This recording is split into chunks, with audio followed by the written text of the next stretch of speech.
Yo, yo, yo, what's going on? Friends and family of the show.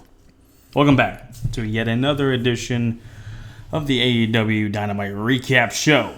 Featuring the guest, as usual, the man, the myth, the somewhat legend, host of Taking a Bump podcast, Jimmy James Beasley, sir. How the hell you doing? I'm good. It was a start of a 2-night special for AEW, and I was pleasantly pleased with what we got in night one, man. I was too. I don't have my glasses on at the moment, so I'm half blind. 3/4 blind, to be honest with you, but I don't like the way these glasses look on me because mine are getting repaired, so we're going to freestyle tonight with no eyes. It'll be all right. No eyes. No eyes. Hard eyes. But anyways, yeah, I agree. It was a very good night number one of the Fighter Fest event. Well, we got a big announcement that happened tonight that we'll get into. But overall, a pretty good show. Definitely one of the better Dynamites, if that's what you want to call it, in recent times. So, when do we say we kick this thing off? Let's kick it off. Let's kick it off. All right. Opening the show, Le Champion, Chris Jericho, comes out and does commentary for 3/4 of the night. Pure gold. Pure entertainment. Comical, serious. The man knows his stuff. Said Happy Canada Day probably 20 times. Happy Canada Day, by the way, Canada. And Happy Bobby Bonilla Day. Happy Bobby Bonilla Day and Happy Canada Day. If you don't know what Happy Bobby Bonilla Day is, look it up. Look it up. Google it in the Google machine because if there's ever a person to be jealous of, it's this man. Bobby Bonilla. Yeah. Anyways, Le Champion, Chris Jericho on commentary, always entertaining. It sure is. Love it. We kick off tonight with a tag team match. There's going to be a theme to that tonight. Because tag team wrestling is real in AEW. It's legit. It makes sense. It's great. It's great. Unlike somebody under this banner of the Outlaw Wrestling Network. We won't name names. That doesn't like tag team wrestling. Anyways. MJF and Wardlow versus Jurassic Express members Luchasaurus and Jungle Boy. Yeah. Pretty decent match to start the show. I would say so. I was a little bit upset that the internet was a little bit sporadic to begin to this show. It was the only time it was sporadic was during this. After that, fine. And we missed MJF's promo. Heard it was a very good promo, and I wouldn't doubt it. I was going to say, are you surprised by that? MJF is one of the best on the mic, and the first thing I think I wrote down in my notes was, well, one, Jericho very early in the show on commentary kind of made, and this was something that AEW kind of does very well, those little like sneak disses. Jericho put on commentary about something about we don't have limited commercials, but we have unlimited talent and unlimited something else. Kind of poking the bear at the how NXT was running limited commercials tonight for their special. But then otherwise, the camera angles on this match, and that's something AEW has done well with. Basically, in every dynamic, every show that they run, their camera angles are really good. I would say the only company that might have an edge in camera angles is New Japan, but AEW's camera angles are so great. Like even if it's like the top of the ring post cam, or that's my favorite camera view. Or awesome. Even just like the way they provoke emotion from the wrestlers during the match. It's just the way that they can use the camera angles to enhance the match is so great. But also, they can promote Wardlow and Luchasaurus against each other like every night, and it would be a different match every night. Both men are so talented, and both of them have kind of won me over as in terms of their wrestling ability. The past couple of weeks with this feud going on. So I loved it. The match was great. It was a solid way to open up the show. Yeah, man, it was. I liked it. I liked it from a commentary perspective, from a total production experience. It was great, and then the match itself was good as well. Yeah, I agreed. I thought it was a good, entertaining match for sure. Each person kind of got their stuff in, but they counterparted everybody. They matched well with everybody's moveset, so it was nice to see. Good way to start the show for sure. Jurassic Express did get the win here. And if you guys listened to my audio-only episode this afternoon or this evening, as of this recording, which is, of course, the 1st of July, which is happening right after Dynamite, this morning, Thursday morning, as this video is going to be posted, there's going to be a theme here of me not doing so well with the predictions. So I was 0-1 to start out, but that's okay. Of course, the one time that I am not a part of a prediction show, I do really good. You see what happens? It's a counterpart. Whenever we record one, not so good. Mm-hmm. When I just record one by myself where we don't do one and he kind of has his own predictions, not so bad. We promise you, I'm going to promise on BtheC. If we don't do it, I'm going to have to eat BtheC.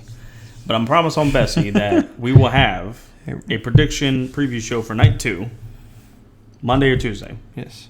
Depending on how the whole recording thing, and getting a time schedule for that, we will have one. I promise you. Yes. Promise. You have my word. Anyways, I don't even know how to go into this one. We had a promo, vignette, video, whatever you want to call it, of puppies in an AEW ring. I was so confused. What the hell is this going on? All right, is AEW making a mockery of the Westminster Dog Show that used to come on USA before Raw or during Raw, and Raw would have to go to like CNBC or MSNBC or Sci-Fi or some shit? I think, if I remember what this said correctly, was the All Elite Wrestling Puppy Showdown, Puppy Bowl, something. I think it's happening next week is what it said. Yeah, it said after FYTER Fest, so I don't know if that's like legit or... You know what? If that's after FYTER Fest, like at 10 o'clock on TNT... Yeah, we might have to... We're going to be recording that as we're watching it. Yeah. And that's going to be entertaining as fuck. Mm-hmm. Sorry, I know I cussed. That's not good. That's going to be entertaining. But if we You're going to be seeing us saying, yeah, so what happened on night 2? They got a damn beagle on the TV right now. Do you see that? Look at that. Look at the little cute beagle. That's great. Hey, look at Pharaoh over there. It's a little Pharaoh. What up, Pharaoh? Brandy's dog. Anyways. Rest in peace. Anyway, if we go back to the MJF match real quick, this is MJF's first loss in AEW history. Technically, but he did not get pinned or submitted, but the team lost. Right. Yes, but Maxwell himself tweeted that he didn't get pinned. He Correct. didn't lose the match. Correct. So he's still technically undefeated. He's undefeated. I agree. I agree with you, Maxwell. Keep up the good work, sir. After the puppy thing, we go to a Doberman Pinscher beating the shit out of a Chihuahua, and that's Lance Archer beating up Joey Janela in the crowd. I believe they're fighting next week on night 2, yes. So that'll be interesting to see. Not really sure why this is a feud, because Lance Archer versus Joey Janela should not really be much of a match. But hey, what do I know? But again, if you go back to last week's Dynamite, I said they needed to somehow make it make sense. Keep us interested in night 2 for night 1. They did that. They did Absolutely. That with this. They did it later in the show with another segment promoting another match for night 2. Oh yeah. And then they gave us a new match that will happen that we'll talk about later on. Yeah. And I feel like overall, with the segments going into night 2, they didn't promote every single match, and that's okay. But the matches that kind of have some importance, they kind of gave it their, I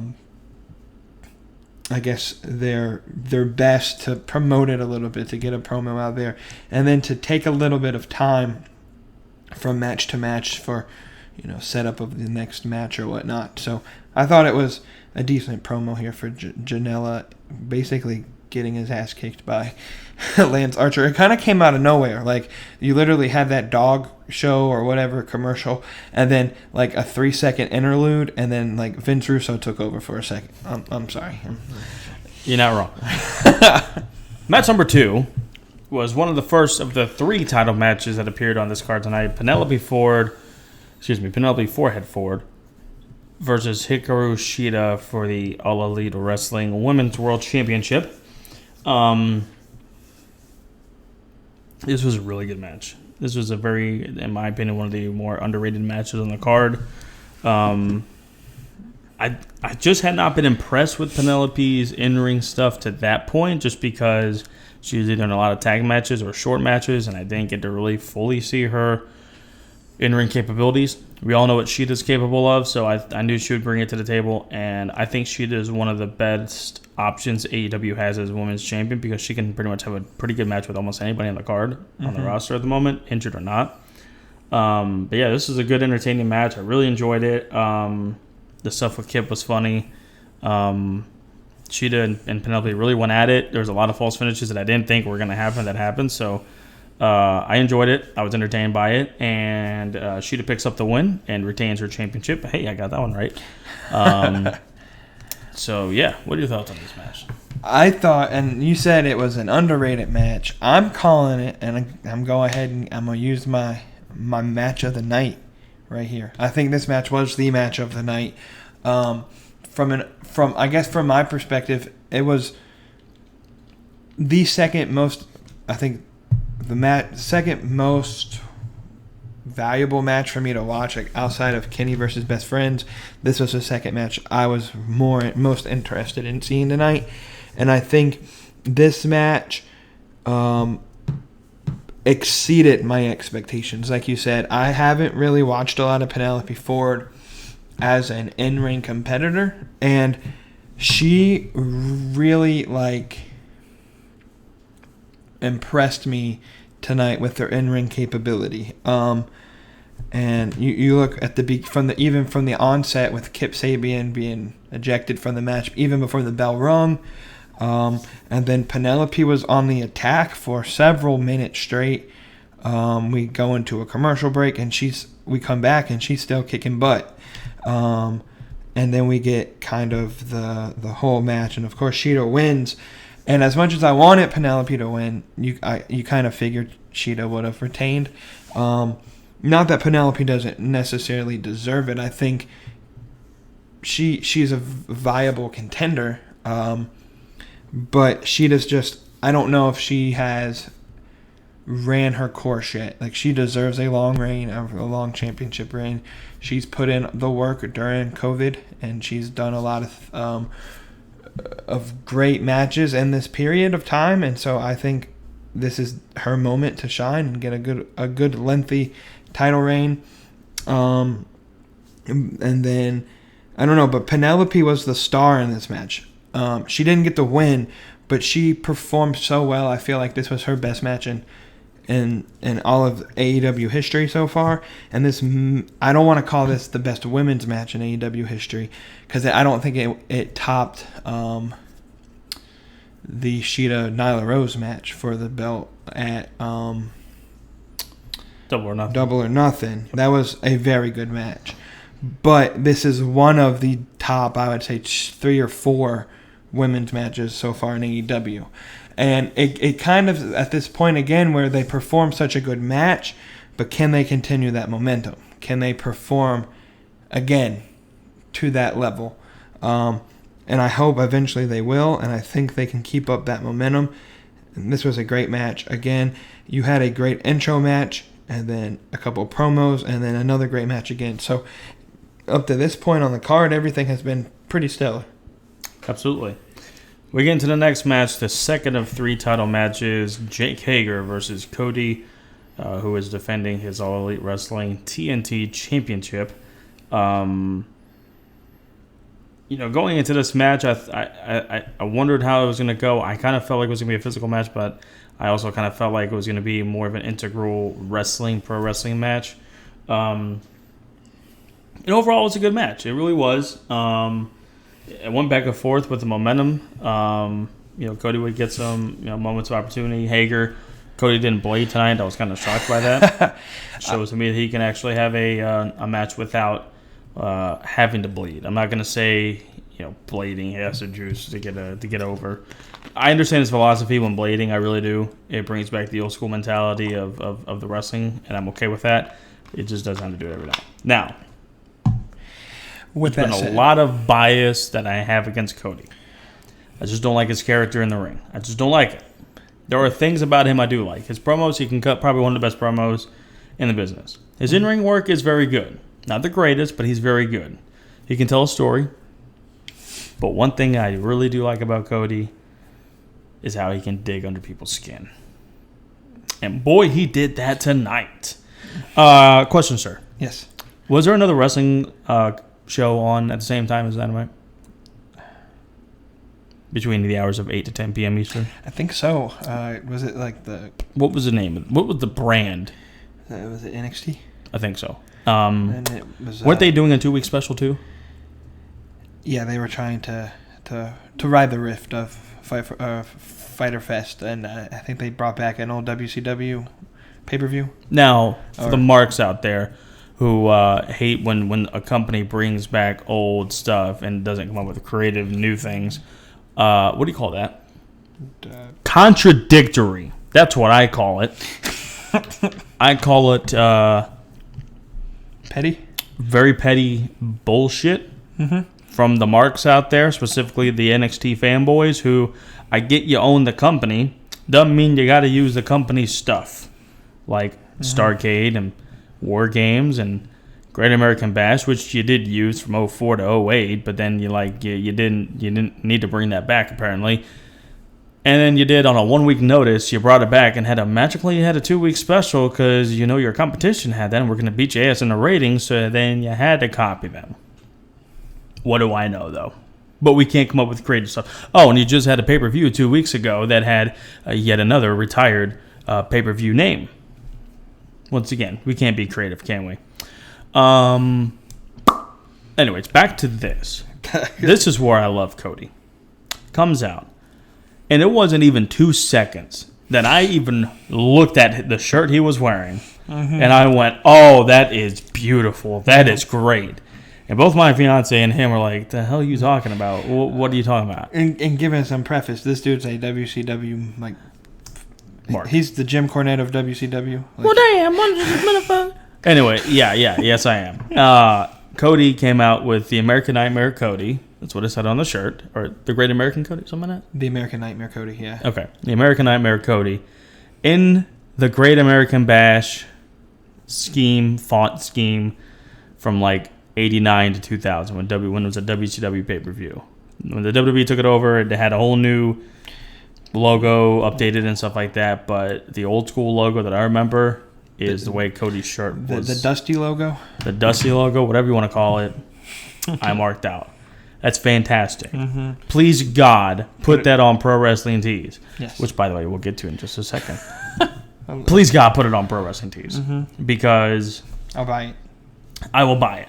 Now, speaking of buying on Pro Wrestling Tees, we're going to take a quick pause for the cause because I mentioned Pro Wrestling Tees.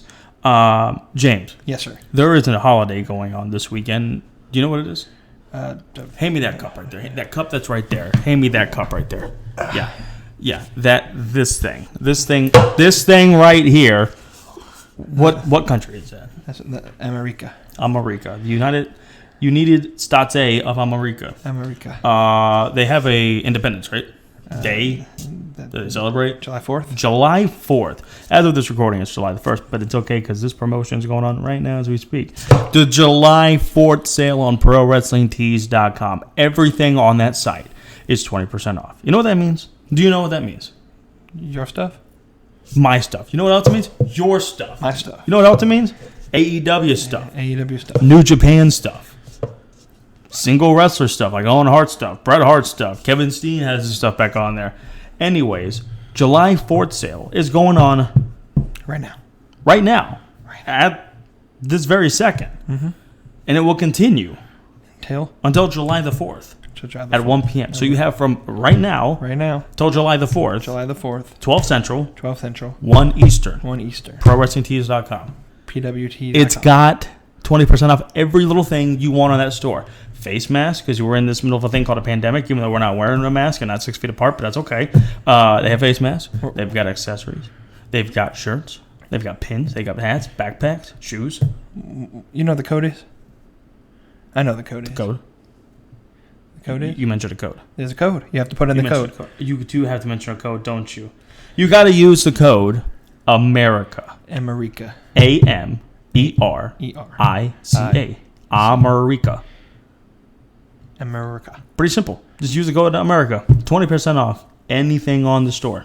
ProWrestlingTees.com. Now, if you want to go and get one of our stuff, you can just go to ProWrestlingTees.com/Beyond the Curtain Wrestling Podcast. I got those shirts on there. Pick either one. It's going to be fine. 20% off either way. You can go and get one of his shirts at ProWrestlingTees.com .com / Takin. I'm sorry. Wrong-o. Let's try that again. ProWrestlingTees. ProWrestlingTees.com / T the B podcast. T the B podcast. ProWrestlingTees.com. 20% off until July the 4th at 1 p.m. Eastern. Use the code America. Yes, sir. Now, getting back to the Cody J. Kager thing. Yes. Fantastic shirt. When that thing goes on Pro Wrestling Tees, I'm buying 45 of them.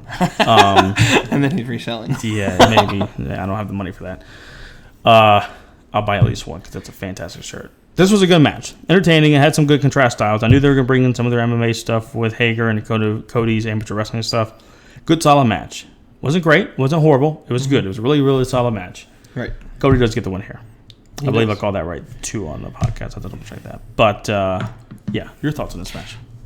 It was a solid match. So, here's the one critique I think I have about Hager, even going back to his WWE days. And, I was a big, when he was Jack Swagger, then I liked him. I think he was really good. He had a good gimmick going on at the end of that run. I think the biggest problem with him is he's too much of an amateur wrestler. I don't know if he can put the package of transitioning from amateur wrestling to the entertainment aspect. So he's a little bit, I don't know exactly the word, but he's not perfect in the ring. He's he's a little bit, I don't want to say boring, but he doesn't really have all the skill set that you can see out of some of these other wrestlers that trained for quite a while and don't have per se the amateur background that he does. But given that, he is super entertaining, and for a while there,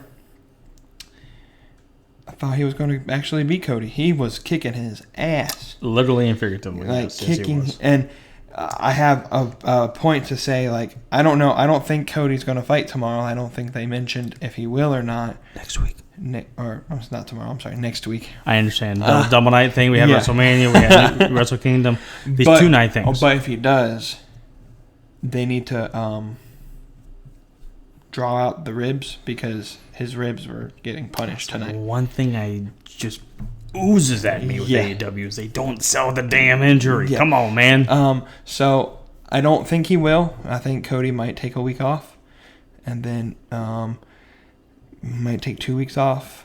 Who knows? But he got his ass kicked. And then the one critique for the match was the botchy finish again. I wasn't a big fan of the finish. The match was great. The finish, not so much. I'm okay with Cody winning. I don't know if Hager is to win a title, it needs to be the main title. He is not for me, he wouldn't be good enough to. If you hear any explosions in the background, we're having a revolutionary war going on outside at the moment. Early rendition outside. So, but Hager's not a guy that I feel like can defend his title every week like Cody can and tell the story and get people over. So if he wins the title, he needs to be the main belt. So I'm okay with Cody winning, but that crappy finish, I don't know. It's like all of Cody's wins and these TNT title matches, even going back to the tournament, have kind of been fluky wins. And I guess it makes sense as because if Cody didn't get the 3 count, or there, he probably would have been choked out because Hager had it in pretty deep. But very bored choice of words. I'm sorry, yeah, because he said he was rock hard. Yeah. But it was a good match up until the finish, and I was shocked because I thought Cody tapped, because I saw the ref call it. I was like, "What the fuck's going on? Did Cody tap?" Because I didn't see the pin. It was so fast. I think it was so fast you were making ice cream when he. I was. I turned around. I was like, "What the hell just happened?" Yeah, it was a quick finish, and I was okay with the result, but I'm intrigued at what happens next because Hager just straight out stiff punched that referee. I think this is just my feeling that he's got a fight coming up with Bellator if they're doing fights, and this is a way to write him off TV so we can go train or right. Get ready for that. I don't know. Maybe, I don't know. But interesting to see how that leads up, and I have a feeling that Cody may be taking a couple weeks off of defending his belt to heal his injuries, because in 3 weeks, all the released WWE stars will be free. So we might be seeing somebody debut that night. So maybe we shall see. I'm starting to want to call those weird, funky finishes the Cody finish. Yeah, just because of how odd they are. Because it's not really something you see even in WWE. Every now and then, but right. Very rarely. We've seen this at least 4 times this year. Where it's the guy who wins the match gets just rolls over with Spears. Cody kind of did the reverse schoolboy on Spears, but still Spears dominated that match. The Darby finish, that absolutely pissed me off. No, I hated that finish. It was just a weird finish. It felt like a botch finish to me. And then it's was the Archer one kind of a botchy finish too? I can't really remember. I don't think that one was. I don't think this might have been just the third one where because Archer he got hit on twice with the crossroads. So I don't know what that one was. So it wasn't that Cody won was why I'm upset, but I don't know. If finish, you can get somebody over and still look like you won clean. Right. This kind of, you got Hager over, but it kind of made Cody look like he lucked out. And maybe that's the character he's trying to portray, that he's lucking his way through this. I don't know. And I was surprised. I was convinced that that spot where Cody went and hit, what's his face, Old Man Arn, with his Waffle House menu. When he ran into Arn, that Arn was going to blade him real quick, but he didn't get bladed. So, like I said, I was okay with not seeing him get bladed for once. So,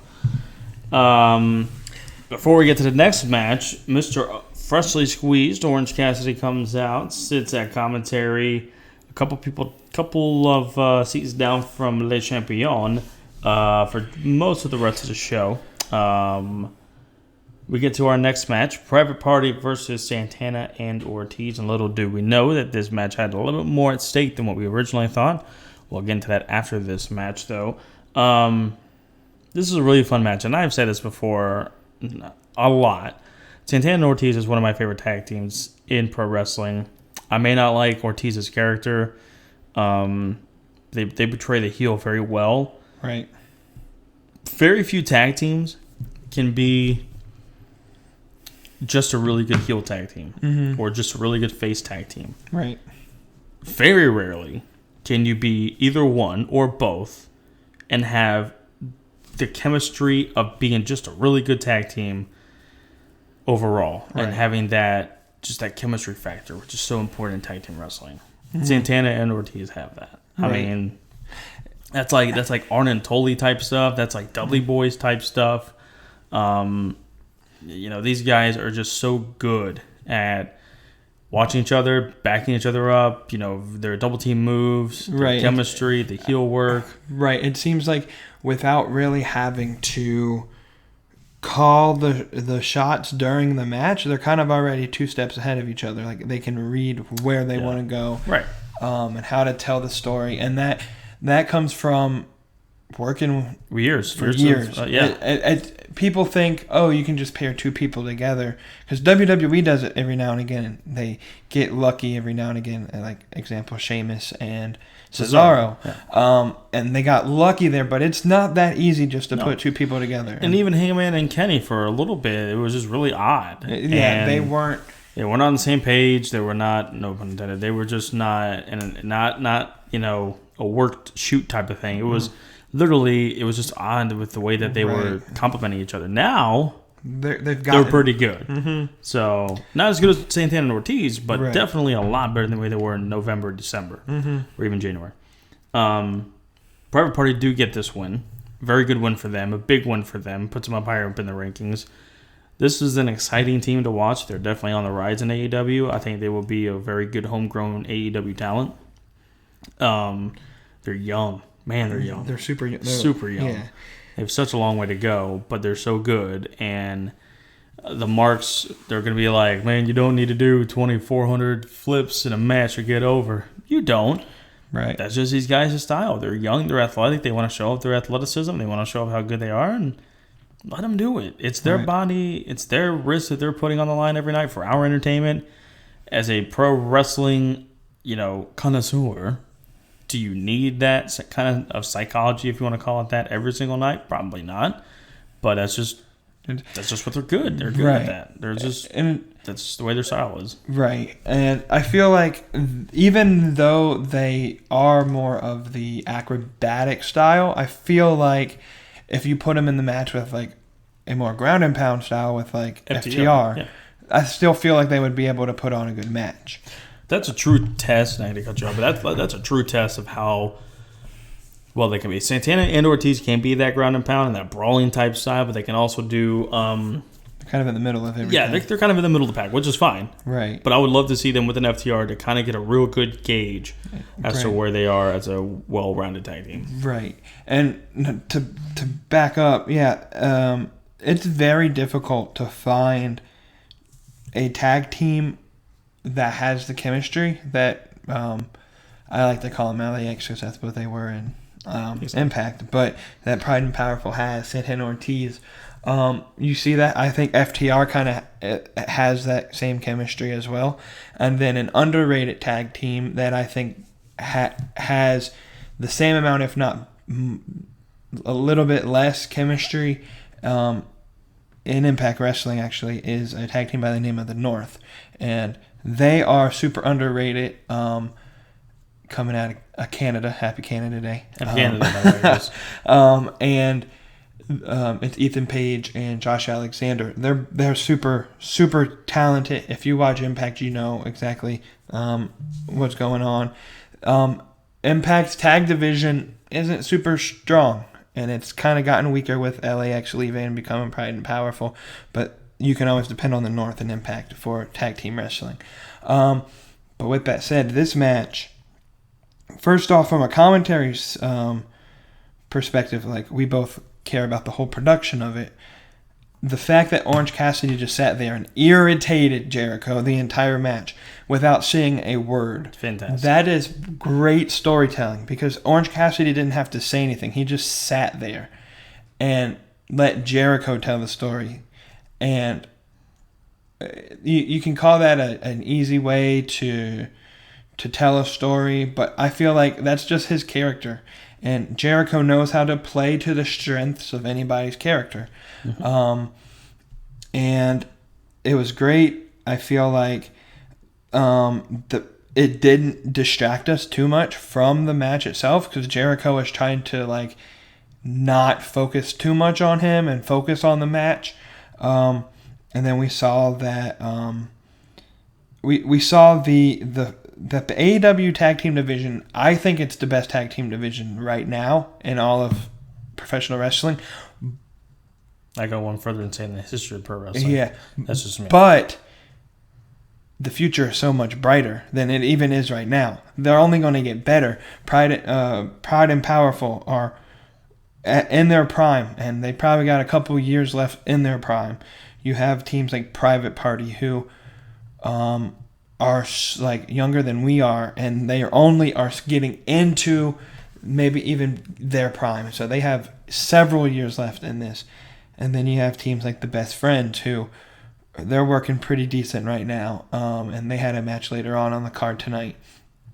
And so you see just how bright the future of tag wrestling can be. You have FTR, who is one of the best tag teams in the world. You have the Young Bucks, who they haven't put themselves in a big position in the company, but they still show you how they are one of the best tag teams. You have Dark Order, which, kind of that creepy stable type deal, which can add intrigue to the tag division. You have, I think we went over it last week. They have like 20 tag teams. So many. SCU, Lucha Bros, Butcher and Blade. I mean, so many tag teams. So they're not only the best, I would probably agree with you, in all of wrestling history, they can only get better. And they are going to get better. And that's the scary thing, is how good can this division be? And it's great to see a company actually kind of focus on something other than like your main singles title. In AEW, I feel like WWE focuses more on the individuality of superstars, and your tag teams get a little bit of the spotlight. Your women get a little bit of the spotlight. I feel like Impact Wrestling focuses a lot on the Knockouts division, probably solely because that's their best division that they have. And then AEW brings you the tag team game, and they will give you tag team wrestling in its current state, but also mix in a little bit of that old school game as well. And it's so cool to kind of see the clash in styles and kind of pick what you like out of that. That's what I keep saying over and over. Wrestling has many different flavors. It's up to you on what flavor you like, what you don't like. And not any one promotion is going to have every single thing you're going to like about it. I guarantee you. AEW just happens to have that flavor of tag team wrestling that's so, so good. It's so good. Before we get to the main event, there was an announcement that was made and officially made tonight. In 2 weeks, we will have another one of these special Dynamite shows called Fight for the Fallen. If you remember correctly, they did this last year along with Fighter Fest on Fight TV for free, or BR Live. Either way, it was free. However, this year they're doing it on TNT. So I believe there was like a couple of things that are happening that are going on to help benefit people from COVID or something like that. Right. Kudos to AEW. I know they said the Khan family. They've donated $1 million. $1 million. And I think what they were saying on commentary is on the 15th, they'll probably run one of those things that they always do, like text a certain number to donate. They'll allow the fans to donate during the show, which I think is really cool. But not only did they mention that, a big announcement was made that next week we're not going to get a world title match between Jon Moxley and Brian Cage. It will happen in 2 weeks at Fight for the Fallen on July the 15th. That is when we will see Brian Cage versus Jon Moxley for the AEW World Championship. And in its place of the Mox match getting next week, we got another title match. It's the only title match on the card at the moment. And I believe it only will be the only title match on the card. We've got the winner of the main event, Best Friends or Hangman and Omega, versus Private Party for the World Tag Team Championships. We're getting 2 World Tag Team title matches in back-to-back weeks. So like I mentioned before, that Private Party versus Santana and Ortiz match had a lot more stakes in it than we first thought. Mm-hmm. So, yeah.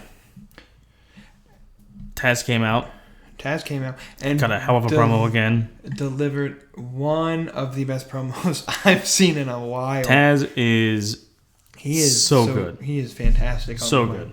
You keep talking about like MJF is good on the mic, and Jake the Snake is good on the mic, and Cody's good on the mic, and then Taz shows up and it's like, yeah, I'm better than all of you. Hold my beer, guys. Let me show you how it's done. And like Taz just gives you that raw, like I'm just gonna say whatever the hell I want to say. How it is. And Brian Cage is just like, he's right.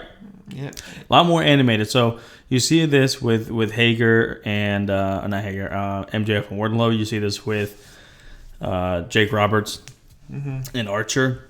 When Jake talks, Archer really doesn't show so much animation. When Taz speaks, Cage shows a lot, which is a good thing. I don't mind that. But just shows you that the character is a real person, and whatever. Has feelings and emotions. If you just give me Taz for another week to build up this match, totally okay with that. If you have Taz just show up, and I think it was cool because they did earlier in the show, they did one of those things that Taz has been doing on Moxley about Moxley's movesets, and he used that to be like, Moxley's not going to be able to do that against Brian Cage when he fights him for the title, and then he comes out and he does this thing about Moxley testing negative twice for COVID, and he's like, and if you came back next week, you would be tested a third time because we don't run no dirty shop or something like that. Kind of take, again, these sneak disses at WWE. I love it. And when AEW does this, they don't just straight out go out and say it, but if you keep up with wrestling, you know what they're referencing. Which, again, AEW is complimenting your intelligence. They expect you to know what they're talking about. WWE's gotten in some pretty deep water with this COVID stuff. Basically, like Kevin Dunn, I believe it was telling the fans and everybody that was acting as the audience that if they wore a mask, they were going to get punished. And then now they got a bunch of people with COVID, including Moxley's wife. So, not a good time to be in the company at the moment, for sure. With, hey, one man's trash, another man's treasure. So we'll look at it that way. And so, I mean, it was a great promo. And it was weird because, so at this time, I posted a poll about who was going to win the main event. And there was like 40 minutes left in the show. I was like, this is going to be like a 30-minute match. This is going to be great. And by the way, the results of that poll was like 53% Best Friends were going to win, 47% Kenny and Hangman were going to win. Pretty close, neck and neck. I was kind of like back and forth myself who I wanted to win this. And then Taz cuts this promo and then went back to commercial break. I was like, what the fuck? Yeah, which I'm okay with. It was about a 20-25 minute match. It was still very good. We got to the main event. Best Friends versus Hangman Page and Kenny Omega for the AEW World Tag Team Championships. Pretty good main event. It was back and forth. Good double teams, good single one-on-one stuff. Momentum shifts, momentum swings. Just a very solid main event. Really good tag match. In the end, we get Hangman and Kenny retaining the tag team titles. FTR came out and was sitting beside the commentary table enjoying a nice cold brewski. And we're just watching the match. After the match, they kind of ran into the ring and was going to give a celebratory beer to Hangman and Omega. Hangman gladly took it and started to drink it, and Kenny was that close. He chugged that. Hangman chugged that. And then Kenny was like a tenth of a centimeter away from drinking it, and then he dumped it down. That really offended FTR. Out came the Young Bucks, and we just kind of went off the air with a bunch of pushing and shoving and almost a brawl, but didn't get to that quite level that brought it home. But, still tag team champions, Hangman Page and Kenny Omega. Yeah, and this was a solid match. This was probably the match that I was most interested in on day one's card. And I think the women's match did a little bit better than this match. And there were times when I was like, "Oh my gosh, Best Friends they're gonna get the belts," and I'm actually happy with the result, and I'm happy that there hasn't been a heel turn yet from either Kenny or Hangman, because we all know at this point it's bound to happen, and I feel like AEW should wait a little bit longer, make it to it seems like, oh, well, maybe they won't turn on each other. Kind of like what has always been the thing with the New Day, where everybody's like, somebody from the New Day is going to turn, and they never do. Like, if somebody from the New Day turned on SmackDown this week, it would shock the entire wrestling world. So I'm not saying build it out 6 years like they've done with the New Day, but just draw it out. Just draw it out a little bit. Agree. Because you want that shock factor. Like when it finally does happen, like let's not let the fans expect it. But I believe using Kenny's actually like real life conviction of not drinking in a storyline. Like when you can mix in a little bit of reality in your storylines, to me, it makes it seem like it's legit. Right. And so everybody knows Kenny doesn't drink, and except FTR, I guess. And they don't watch Being Illy very much. Yeah. And so it makes a lot of sense. And Kenny didn't dump it out, I don't think, to be probably rude, not, but FTR took it that way, and that's what's so great. And it also kind of like the Young Bucks comes out and says, you know what, let's like cooler heads prevail. Let's cooler heads prevail. Y'all were working together right now. Let's not screw this up. Let's not fuck it up. Right. But the match itself, Chucky T and Trent's mama drove him into the arena with that was interesting. With the minivan, the Honda minivan, I think it was. It was a minivan. It was weird, but hey, whatever. And his mama wanted a kiss on the cheek. A kiss on the cheek. COVID. I'm sure they've tested him plenty of times before that, right? Sure, we hope.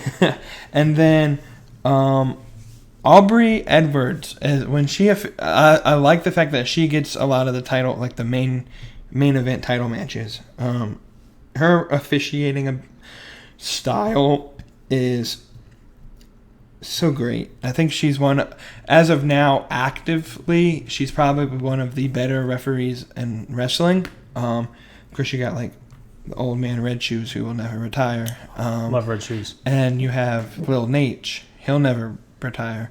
Unless someone steals stuff from a storage unit again. And then, but like, you know, people like Earl Hebner are gone, and I think Brian Hebner doesn't even officiate stuff anymore.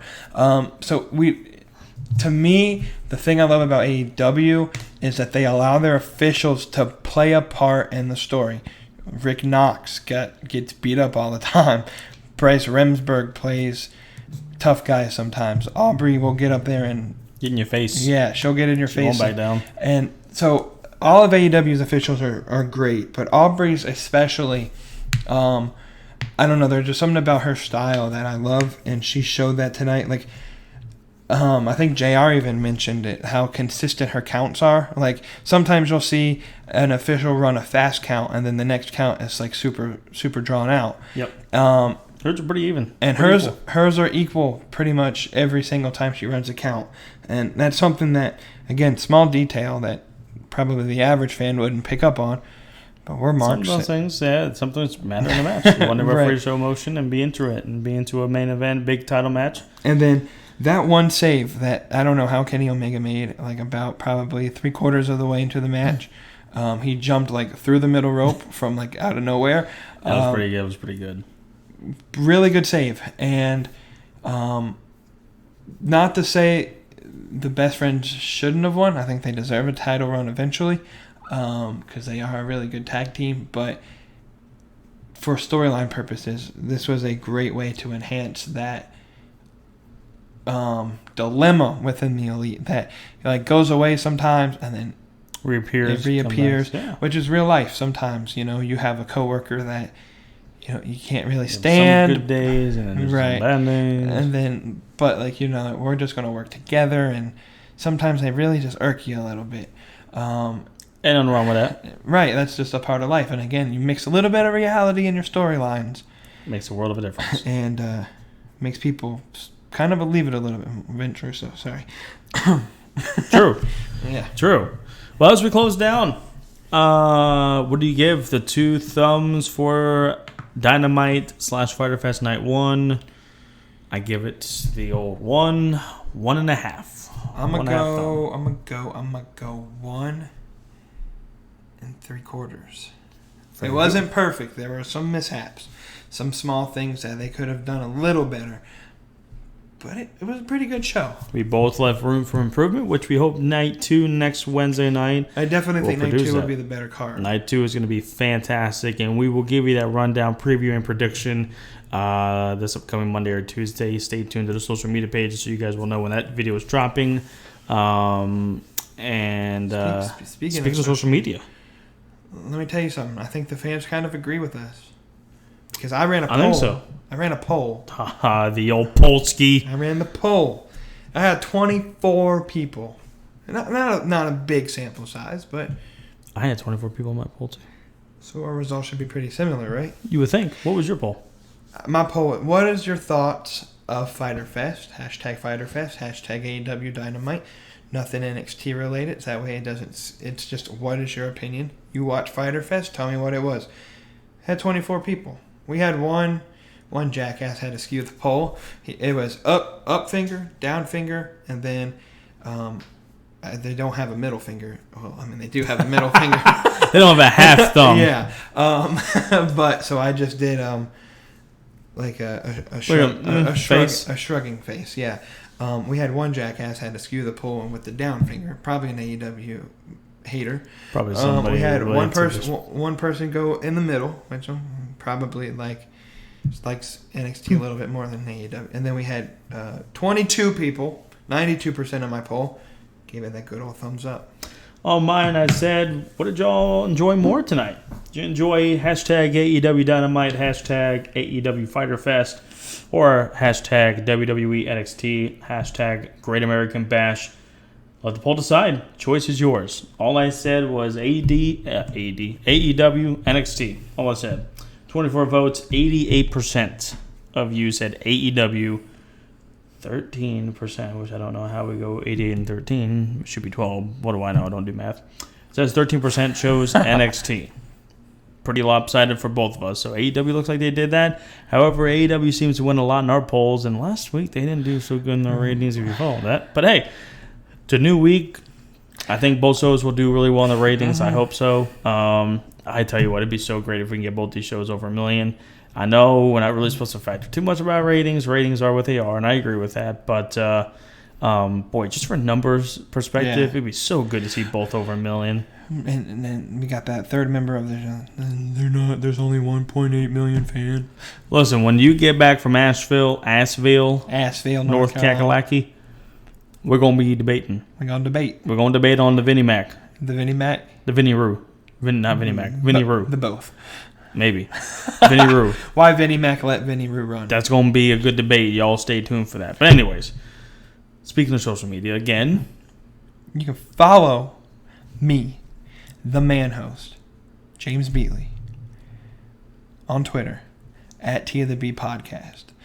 Guys, I'm almost at 350 followers. It's getting there. I think I'm at 349. It's getting there. 349. Give me to 350. It's like one person. Oh, I'm sorry, I refreshed. I am at 350. Look at that. Get me to 400. 400. Wow. For next week. Hey, you got a Facebook page? I don't care if you don't pop. I don't care if we do much better. What is it? I mean, I do, but it's Takin, the Bump Podcast, or facebook.com/TheB Podcast. Whatever way's easier for y'all. Absolutely. Of course. You're watching us on YouTube. So once you give it a little bit of a subscribe, turn on the notification bell so you know each and every time there is a new video being posted on the YouTube for Beyond the Curtain Wrestling Podcast. And that is the name of the YouTube channel, by the way. And so like that Vinnie Roo thing, is it going to be on here? Or is it going to be on my YouTube channel? Should be on this one. You can double share that if you want. We'll figure that out. We'll figure later date. We got to get to the debate. Yeah, it's like the Senate and the House. We just got to get to the debate floor. We got to get there first. Something these assholes don't know what to do on any bill and anything. Sorry I had to bring politics into it, but it's freaking true. We are going to get to the debate floor. I promise you. It's been 2 years in the making. It's been 2.5 years in the making. Ever since I knew this man likes Vince Russo, it's bound to happen. It's going to happen. I promise you. I promise you. He made it. He said he was ready. He said he was ready. He already admitted that he was wrong when he had the October thing of that half the elite was going to be in WWE. And he already knew that he was wrong. So he owned up like a man, said I was wrong. He took the L, and now he's going to take another L when we debate about Vinnie Roo. He technically got 3 months. It ain't going to happen. Anyways. It's going to happen in 3 weeks. Yeah, don't say that. Anyways, you can follow us on Facebook at Beyond the Curtain Podcast. You can follow us, of course, on the Twitter at BtheC Pod 18. Guys, we are at 780 followers. 780. Didn't get to quite to 800 before July the 1st, but that's okay. Can we get to 800 by the 15th of July? Before Fight for the Fallen. Before we get to the debate with Vinny Rue. Can we do it? Can we do Please it? follow me. I would love that. It's going to be the greatest debate of all time. Greatest debate of all time. Not Bruce Pritchard and Eric Bischoff. Not Sean versus Brett. Not JR versus anybody. Not Punk versus Austin. Not Cornette versus Rue. Not Cornette versus, which I don't think has happened. Probably will never happen. Cody versus Randall. The debate about Vinny Rue. Me as moderator. It's going to happen. We'll see about that. It's going to happen regardless. And by the way, guys, I don't know if you heard about this. Before we leave, I just have to say this. Do you know what Jack Swagger's nickname was in WWE?